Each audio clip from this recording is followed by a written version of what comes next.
Assalamualaikum warahmatullahi wabarakatuh.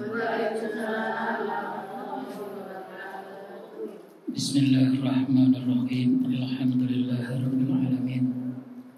Wassalatu wassalamu ala asyrafil anbiya'i wal mursalin sayyidina wa maulana Muhammadin wa ala alihi wa sahbihi ajma'in. Amma ba'd.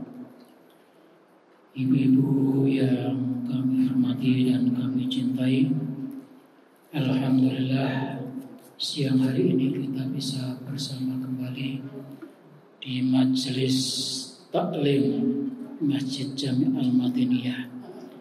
Mudah-mudahan kehadiran kita, langkah dari rumah kemari, setiap langkahnya mendapatkan pahala, dan langkah berikutnya menghapuskan kesalahan dan dosa. Amin Allahumma amin. Salawat dan salam kita sampaikan kepada junjungan kita Nabi Muhammad SAW yang kita ikuti, kita jadikan contoh dalam kehidupan kita sehari-hari. Mohon maaf ibu-ibu, suaranya ini karena kena gangguan ispa. Ya, di mana-mana lagi pada batuk, pilek. Ini batuk nggak habis-habis. Terus, tapi alhamdulillah apapun yang terjadi, kita tetap bersyukur kepada Allah Subhanahu wa taala. Insyaallah dengan banyak bersyukur kita akan memperoleh nikmat yang lebih banyak lagi. Amin Allahumma amin. Ibu-ibu yang saya hormati, beberapa hari yang lalu saya sampaikan ada negara yang penduduknya paling bahagia. Itu kaitannya dengan masing-masing dengan individu. Ini ada kajian lagi berdasarkan kajian dari PBB, kaitannya kebahagiaan itu dengan lingkungan. Kalau tadi dengan unsur diri masing-masing pribadi dan lingkungan, tapi kali ini yang berkaitan dengan lingkungan. Cara menilainya bagaimana kalau lingkungan itu adalah lingkungan bahagia? Itu ada 6 kriteria yang menjadi penilaiannya. Yang pertama adalah negara itu secara umum masyarakatnya berpenghasilan cukup. Jadi kalau misalnya Indonesia ini taruhlah sekarang sudah mencapai berapa? 280 juta. Kalau dari 280 juta itu yang taruhlah umpamanya 80% sudah memperoleh penghasilan yang cukup, itu dianggap sebagai negara yang bahagia.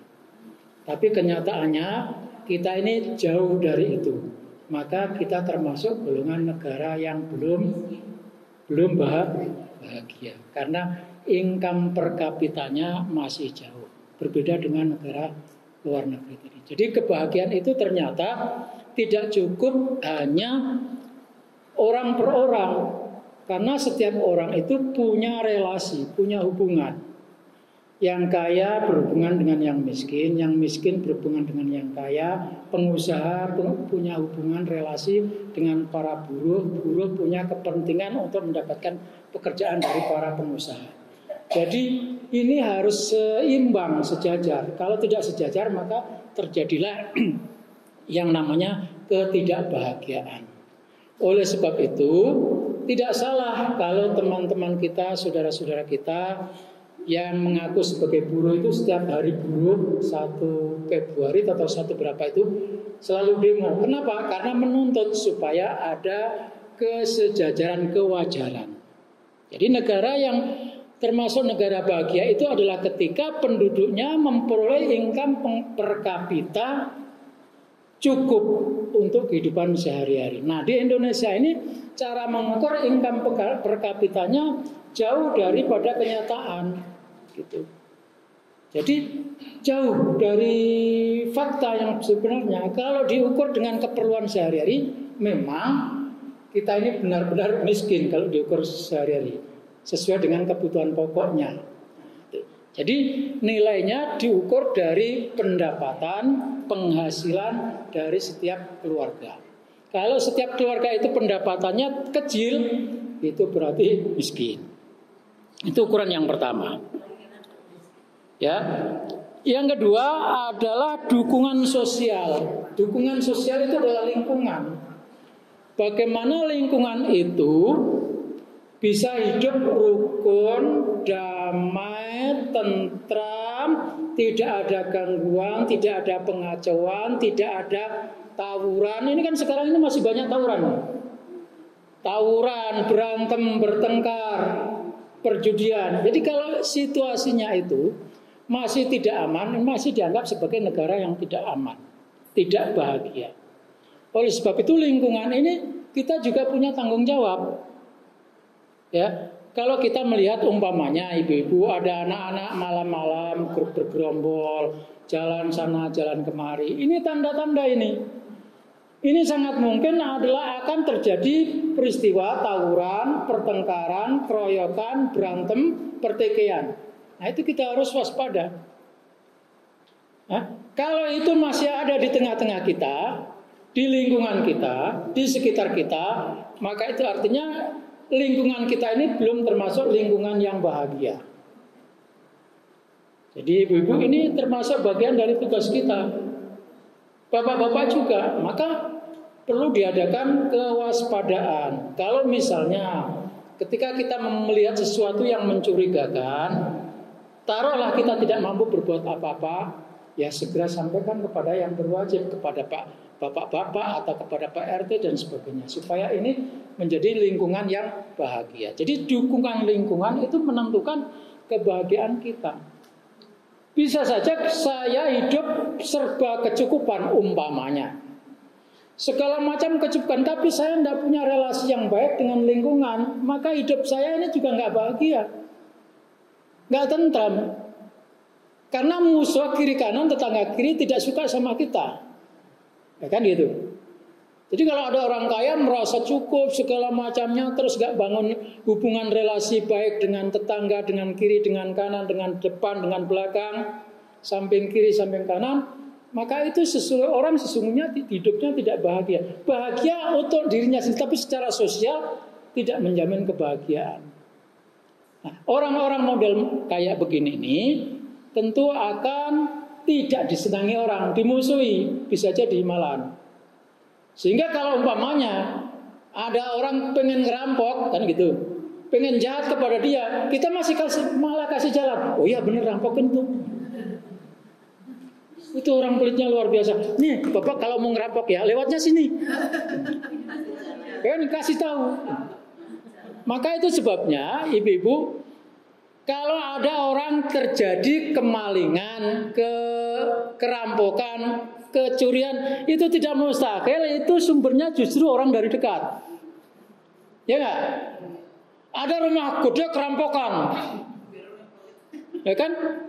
Usut punya usut, ternyata yang buka pintu adalah pembantunya. Yang buka kasih tahu malah tetangganya. Yang ngasih tahu malah orang sebelahnya. Kenapa itu terjadi? Karena tidak punya relasi hubungan baik dengan tetangganya. Jadi seperti kemarin di daerah Kerinci itu ada cerita. Orang baru pindahan, nggak kenal, nggak titip apa sama tetangga, tiba-tiba pergi ke Bali seminggu. Baru 2 hari mobilnya hilang. Nah, kan itu. Lapor. Tetangganya nggak ada yang tahu ya, nggak tahu, saya nggak dikasih tahu, nggak ada pamit, nggak ada apa sama saya. Ya. Ternyata usut punya usut, itu yang ngasih jalan, yang ngasih pintu untuk ngambil mobil adalah pembantunya. Kenapa kok pembantu sampai tega begitu tuh? Pasti ada sesuatu yang membuat dia tidak senang. Jadi rata-rata begitu, yang orang-orang kehilangan segala macam itu karena ada orang di sekitarnya, orang yang dekat di situ, dia ngasih jalan. Kenapa ngasih jalan? Karena hubungannya tidak baik. Hubungan sosial, relasi antara bos dengan anak buah tidak baik, maka anak buah jadi lupa. Nah, lupa diri. Yang dilakukan itu apakah benar? Ya salah. Tetapi karena itu tadi dia punya hubungan tidak baik, relasi tidak baik, akhirnya membuka jalan untuk melakukan kejahatan. Walaupun dia yang bukan melakukan, tapi itu sebabnya adalah karena hubungan tidak baik. Jadi ibu-ibu yang saya hormati, inilah hubungan relasi sosial. Itu hubungan dengan sesama. Antar kita saja pun kadang-kadang gitu. Kita punya tetangga kemalingan. Ada saja orang yang bilang, syukurin. Kenapa bilang begitu? Karena dia merasa diperlakukan tidak baik. Atau orang ini tidak terlalu perhatian kepada yang lain. Jadi itu sebab-sebabnya hubungan sosial tidak baik. Yang inilah yang menjadi bagian dari sosial kemasyarakatan kita itu tidak bahagia. Yang kedua. Yang ketiga, hidup yang sehat. Yang membuat lingkungan kita menjadi bahagia itu adalah karena hidup sehat. Hidup sehat itu hidup yang bagaimana? Hidup yang menjaga keteraturan, ketertiban, ya, keselamatan, dan menjaga lingkungan jangan sampai ada hal-hal yang mendatangkan, menyebabkan di situ terhimpunnya bibit penyakit. Maka kerja bakti itu penting, membersihkan lingkungan itu penting, dilakukan secara bersama-sama. Supaya apa? Supaya lingkungan kita termasuk lingkungan bahagia. Satu orang saja kena demam berdarah itu harus diumumkan. Menurut pemerintah loh Bu, ya. Harus diumumkan. Sebab tidak mustahil di tempat itu ada demam nyamuk dengue itu gigit di situ terus pindah ke tempat lain, nanti akan menular ke tempat yang lain. Nah, sehingga ketika satu sudah terjadi segera diberitahu, maka yang lain akan siap-siap melakukan pengamanan, penjagaan, penyemprotan secara bersama. Supaya apa? Supaya lingkungan kita menjadi lingkungan yang sehat, dan lingkungan sehat itu adalah tanda dari kebahagiaan. Yang kelima, yang keempat ya, 1 pendapatan, 2 dukungan sosial, 3 hidup sehat, 4 ya kebebasan sosial. Kebebasan sosial itu begini, kita ini tidak boleh dibatasi berhubungan dengan siapa saja. Maka Islam mengajarkan bersahabatlah kamu dengan siapa saja. Orang baik temani supaya bisa menjadi baik. Tapi kalau nggak bisa, kita kira-kira nggak mampu untuk merubah orang menjadi baik, lebih baik jangan. Kan gitu. Ya, karena kita akan terbawa itu, Ibu ya. Jadi kebebasan sosial itu sebabnya Nabi mengajarkan, bergaulah kamu dengan orang-orang baik seperti kamu bergaul dengan pedagang minyak. Walaupun kamu tidak dapat minyaknya, toh di situ akan kebauan minyaknya, kecipratan paling tidak. Gitu. Jadi kita ciptakan lingkungan kita ini menjadi lingkungan yang baik. Kalau semuanya baik, insya Allah kebaikan itu akan merambat ke sekitar kiri kanan kita. Itu. Jadi kebebasan sosial yaitu membangun relasi, hubungan dengan semua tingkatan masyarakat. Kadang-kadang kan kita masih ada, mudah-mudahan sekarang sudah hilang, karena Islam itu sudah membebaskan ras atau tingkatan golongan. Sekarang tidak boleh ada golongan, itu golongan majikan, ini golongan buruh, ini golongan ini, tidak boleh, semuanya sama. La fadla li arabiyyin ala ajamiyin. Tidak ada kelebihan bagi orang Arab melebihi daripada orang di luar Arab. Jadi kalau ibu-ibu ketika kita melihat orang Arab sama saja dengan kita, nggak usah kita minder. Wah itu Arab Habib Sayyid, nggak usah minder, sama dengan kita. Kan kita kemarin itu kan didoktrin, kalau ketemu orang Arab itu adalah Habib keturunan Rasulullah, kamu harus cium tangannya, cium kakinya. Nggak usah. keluarga Nabi Muhammad SAW yang wajib dijunjung tinggi, yang wajib dihormati zaman itu hanya 7. Fatimah, Ali, Hasan, Husain, keturunan Bani Hashim, keturunan Bani Muthalib. Itu yang zaman Rasulullah SAW yang sampai sekarang harus kita hormati. Ketika kita menyebut nama Husain, kita doakan. Husain itu adalah cucu Rasulullah. Itu yang namanya Ahlul Bait, keluarga Rasulullah Shallallahu Alaihi Wasallam. Sesudah itu memang Rasulullah punya keturunan, ya, punya keturunan. Ada yang dipanggil Sayyid, ada yang dipanggil Syarif. Yang di Jakarta sekarang lagi ngetop itu namanya Habib. Nah, Habib itu ibu-ibu sekarang sudah terkonfirmasi berdasarkan penelitian kajian Kiai Haji Imaduddin Al-Bantani, orang Bantan, Kiai, itu tidak ada hubungannya dengan Rasulullah, dia hanya ngaku-ngaku. Maka kalau ketemu Habib, udah biasa saja, bukan keturunan Rasulullah itu. Ya. Kalau begitu kita apakan? Ya kita biasa-biasa saja, nggak usah minder, nggak usah cium-cium, nggak usah cium kaki, nggak usah segala. Sama seperti kita menghormati orang lain. Kalau dia alim, kita hormati karena keilmuannya. Kalau dia santun, kita muliakan karena kesantunannya. Sebab kemarin-kemarin kita itu selalu didoktrin, kalau yang namanya Habib itu pasti keturunan Rasulullah, kamu harus tunduk dan patuh kepada dia. Itu kemarin-kemarin. Nah, sekarang sudah diteliti. Itu tidak benar. Belum terkonfirmasi bahwa para Habib itu adalah keturunan Rasulullah Shallallahu Alaihi Wasallam. Jadi hubungan sosial sama. Tidak ada bedanya Habib maupun bukan Habib. Tidak ada bedanya antara ustadz maupun tidak ustadz. Yang kita bedakan itu adalah karena ustadz kita hormati karena dia punya ilmu. Habib kita hormati karena punya ilmu. Orang ini baik, kita hormati karena santun. Jadi hubungan sosial sama.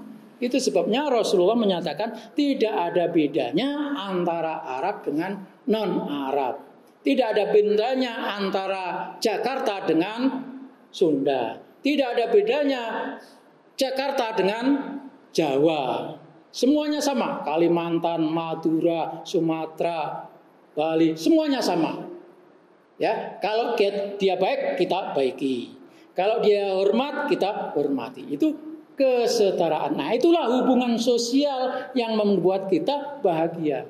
Tapi kalau hubungan antara kita satu dengan yang lainnya, yang satu merasa sebagai majikan paling tinggi, sementara yang satu sebagai budak atau bawahan paling rendah, maka itu tidak ada keharmonisan, tidak ada kebahagiaan di dalam bersosial kemasyarakatan. Itu Bu ya. Yang berikutnya yang ke-5, kedermawanan. Ini masuk masalah individu. Jadi termasuk lingkungan yang sehat, yang bahagia itu adalah lingkungan di mana satu dengan yang lainnya saling memberi. Apa yang kita bisa berikan? Ya apa saja yang kita bisa berikan. Ya, tetangga satu dengan tetangga yang lainnya saling memberi. Jangan menunggu. Saya nggak dikasih-kasih ya saya nggak ngasih. Dan gitu.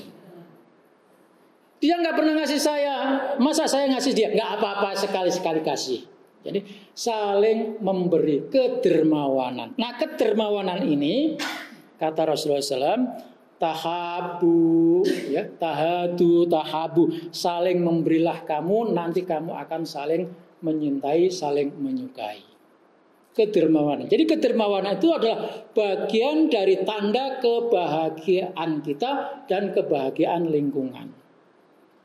Coba Bapak, coba Ibu lihat orang-orang yang pelitnya luar biasa, itu mungkin secara lahir kita melihat, oh itu dia orangnya hebat, tapi hakikatnya dia adalah orang yang kekurangan kebahagiaan karena tidak pernah memberi. Sebab memberi itu, ya, memberi itu ibarat, gitu. Memberi itu ibarat memancing, memberi umpan. Nah umpan itu pada saatnya nanti akan dimakan ikan dan kita akan mendapatkan yang lebih besar. Jadi tahadu tahabu, salinglah kamu memberi, nanti kamu akan timbul saling suka menyukai. Itu. Yang berikutnya yang ke-6. Nah, yang ke-6 ini hubungannya dengan negara. Jadi kalau negara soal korupsi, kalau negara di situ masih banyak korupsinya, udah dipastikan negaranya tidak makmur, negaranya tidak bahagia, karena kekayaan yang mestinya dibagi merata untuk seluruh rakyat Indonesia digaplok, ya, dirampas sendiri, dimanfaatkan, dipakai untuk dunia sendiri. Akhirnya rakyat yang mestinya dapat bagian tidak dapat kebagian. Pembangunan yang mestinya kuat 10 tahun karena dikorupsi 1 tahun sudah hancur. Nah, itu akhirnya membuat hidup tidak bahagia. Nah, itu bahaya luar biasa. Maka korupsi itu tugas siapa? Tugas kita semuanya. Nah, tugas kita semuanya. Jadi kita membiasakan hidup secara tertib. Jangan main sogok-sogok.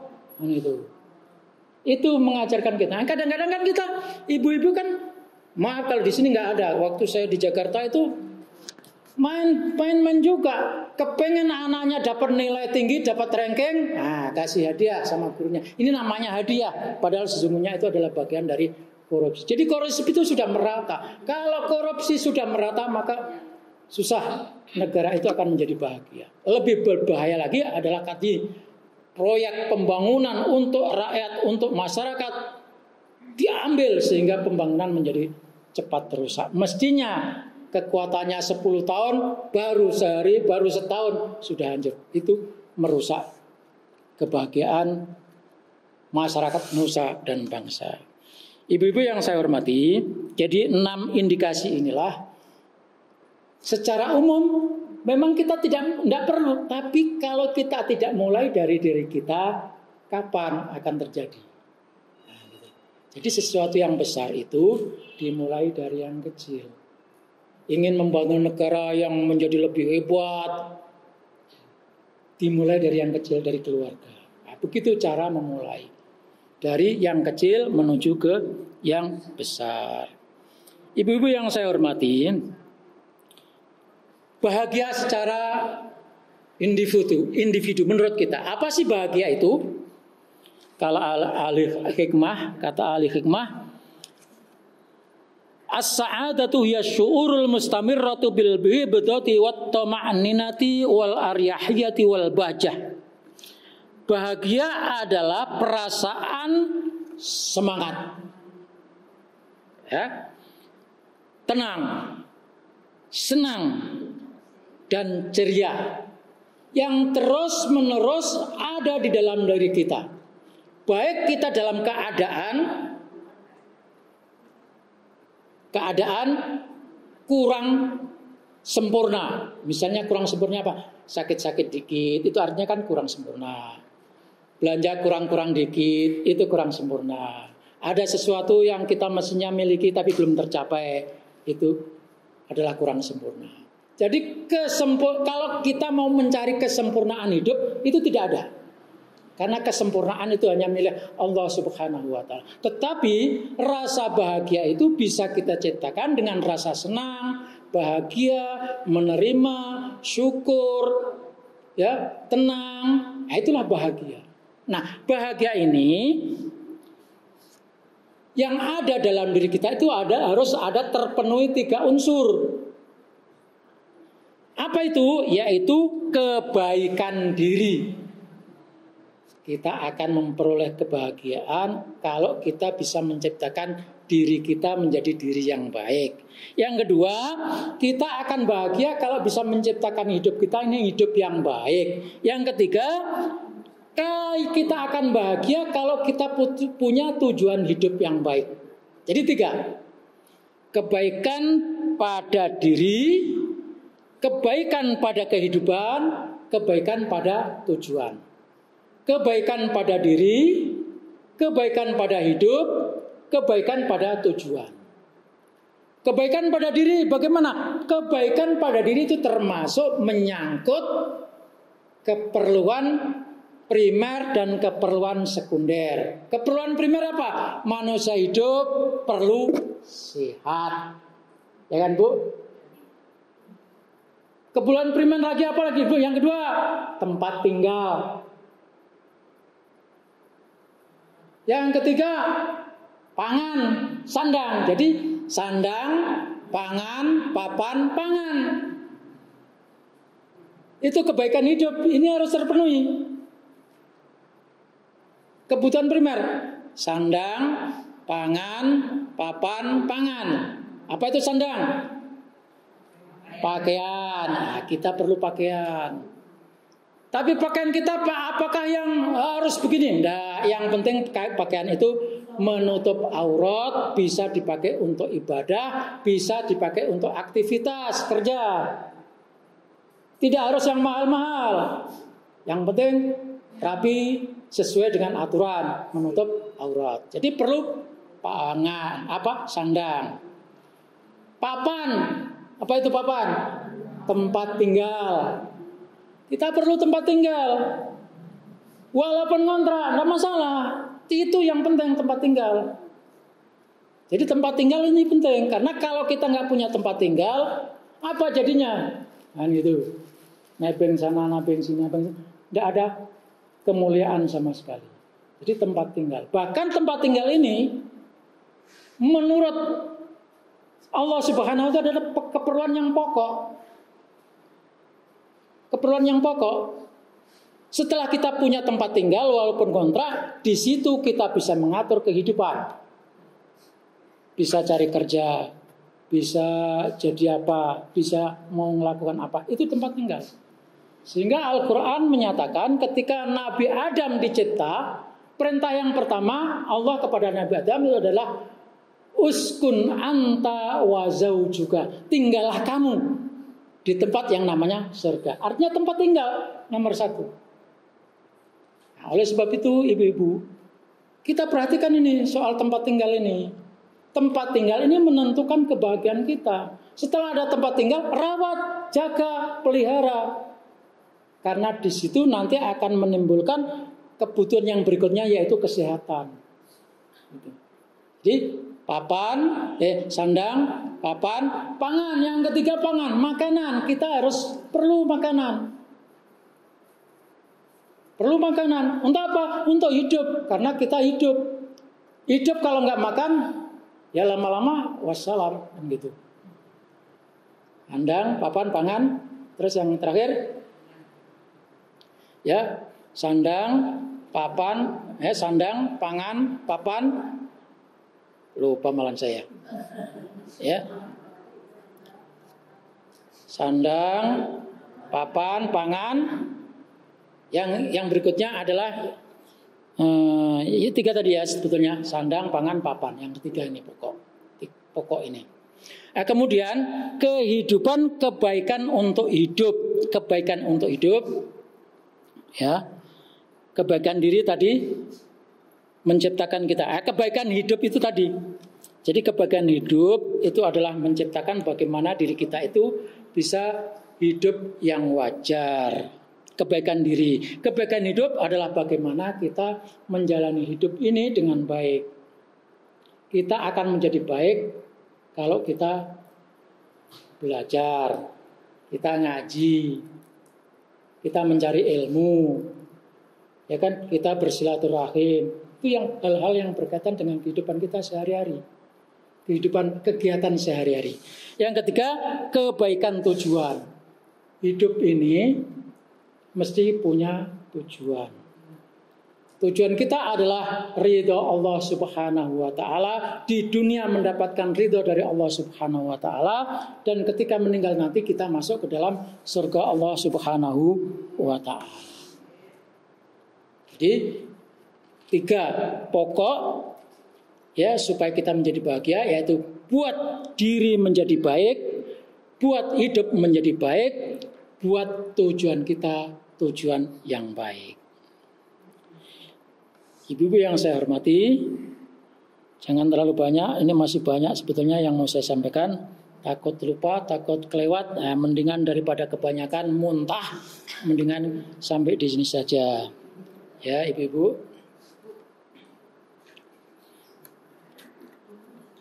Ada yang belum jelas, Ibu-ibu? Baik, kalau gitu kita tutup dengan berdoa memohon kepada Allah Subhanahu wa taala. Mudah-mudahan saya doakan ya Bu ya, saya sehat selalu, bisa menjalankan kegiatan sehari-hari. Saya juga doakan kepada ibu-ibu, mudah-mudahan semuanya lancar, usahanya berhasil, yang diinginkan tercapai, yang dimaksud terkabul oleh Allah Subhanahu wa taala. Al-Fatihah.